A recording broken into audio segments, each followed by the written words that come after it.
సిరిసిల్ల జిల్లా కేంద్రంలో ఇటీవల జరిగిన నేత కార్మికుడి హత్య కేసును పోలీసులు ఛేదించారు. నిందితుడిని పట్టణ పోలీసులు అరెస్టు చేశారు. స్థానిక పోలీస్ స్టేషన్లో ఏర్పాటు చేసిన మీడియా సమావేశంలో డీఎస్పీ నాగేంద్రచారి కేసు వివరాలు మీడియాకి వెల్లడించారు. పట్టణానికి చెందిన నేత కార్మికుడు వెంగళ వెంకటేశం అనుమానాస్పద స్థితిలో మృతి చెందగా ఈ మేరకు కేసు నమోదు చేసి దర్యాప్తు చేపట్టినట్లుగా తెలిపారు. దర్యాప్తులో భాగంగా నిందితుడు కుసుమ గణేష్ పై అనుమానం రావడంతో అతన్ని అదుపులోకి తీసుకుని విచారించగా నేరం ఒప్పుకున్నట్లు చెప్పారు.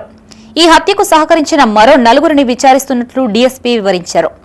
నిందితుడి నుంచి బైక్, 2 మొబైల్ ఫోన్లు, నైట్రాప్ అనే విష పదార్థం, మృతుడికి సంబంధించిన పేపర్ నోట్ తదితర వస్తువులని స్వాధీనం చేసుకున్నట్లు తెలిపారు.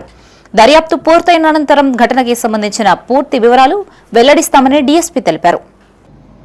ఈ వెంగళ వెంకటేశంను ఫస్ట్ డెడ్ బాడీ దొరికింది రగుడు దగ్గర. డెడ్ బాడీ దొరికితే దాన్ని పోస్ట్ మార్టం చేయించడం జరిగింది.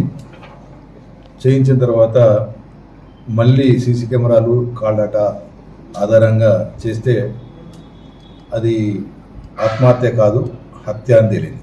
దాంట్లో సస్పెక్ట్ అయినటువంటి లాస్ట్ అతను ఎవరైతే వెంకటేశం తోటి నడుచుకుంటూ పోయిండో ఆ వ్యక్తిని మనం పట్టుకొని విచారణ చేస్తే అతను ఏం చెప్పిండు అని అంటే, నైట్రాప్ అని మన పద్మశాలి సోదరులు బట్టలు డైయింగ్ కోసం వాడే దాన్ని కలిపి ఇవ్వడం వల్ల తాగి చనిపోయిండు అని చెప్పేసి చెప్పారు.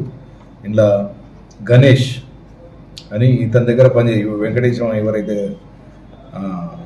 పనిచేస్తాడో, ఎవరి దగ్గర భీములు నింపుతాడో ఆ భీములు నింపే ఓనర్ ఉంటాడు కదా గణేష్, అతను చంపినట్టు తెలియదు.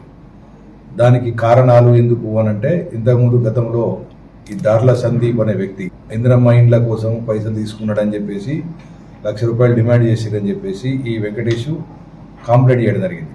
ఈ కంప్లైంట్ చేసినప్పుడు ఆ కంప్లైంట్ మీద దర్యాప్తు జరుగుతుంటే దాని మీద కక్ష కట్టి అతన్ని ఎట్లయినా డిఫేమ్ చేయాలనే ఉద్దేశంతో ఈ గణేష్ అనే వ్యక్తి ఇతన్ని చంపి ఈ నెపాన్ని అవతల మీద నెట్టాలని చెప్పేసి ఒక ప్రయత్నం చేసిండు.